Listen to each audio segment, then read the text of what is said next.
ایک بات میں آپ سے ضرور عرض کروں گا، پلے باندھ لیں، وہمی نہ بنے۔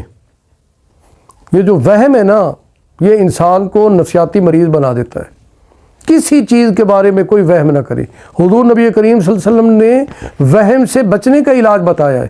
مثلا آپ کو وہم ہوا کہ پیشاب کا قطرہ آ رہا ہے وضو کرنے کے بعد، تو آپ صلی اللہ علیہ وسلم نے اس وہم کا علاج کیا کیا کہ وہاں اپنی شلوار پر پانی کے چھینٹے مار لے تاکہ آپ کا یہ وہم دور ہو جائے۔ یہ وہم کا علاج ہے۔ تو ہر بات میں وہم کرنا، اس سے تو آپ دماغی مریض بن جائیں گے۔ مثلا آپ کے سر میں درد ہوا تو آپ کہہ رہے ہیں یار لگتا ہے کہ مجھ پہ کچھ جادو ہو گیا ہے۔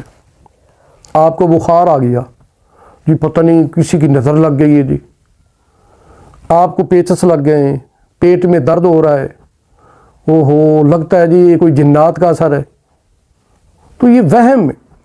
وہم کو اپنے دل و دماغ سے نکالیں، اپنے ذہن کو صاف کریں۔ کچھ بھی نہیں ہے۔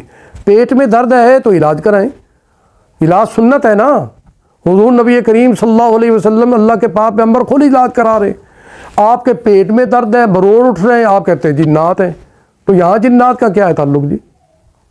آپ علاج کرائیں، اپنے پیٹ کا علاج کرائیں، جاؤ ڈاکٹروں کے پاس جاؤ۔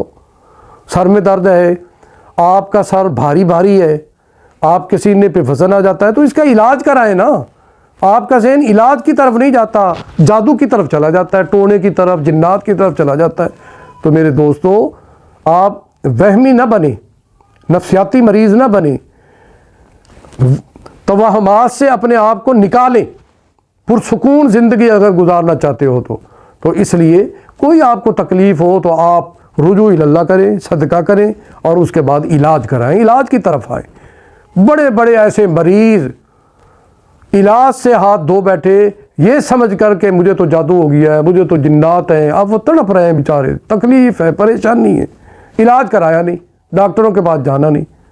پھر کہتے ہیں جی ڈاکٹروں کے پاس بڑے گئے لیکن کوئی افاقہ تو ہو نہیں، آپ جاتے رہیں، جو کچھ کرنا ہے آپ علاج معالجہ کرتے رہیں، اللہ تعالیٰ شفا دیں گے۔ اللہ سے دعائیں مانگیں، صدقہ کریں۔ یہ بھی تو ایک صدقے کے ساتھ دعائیں ٹلتی ہیں۔ صدقے کا اہتمام کریں، دعاؤں کا اہتمام کریں۔ اللہ حی القیوم ذات ہے، بڑی ذات ہے، ہمارا اس سے تعلق ہے، ہم نے کلمہ پڑھا ہے، اس کے بندے ہیں، تو اللہ سے مانگیں۔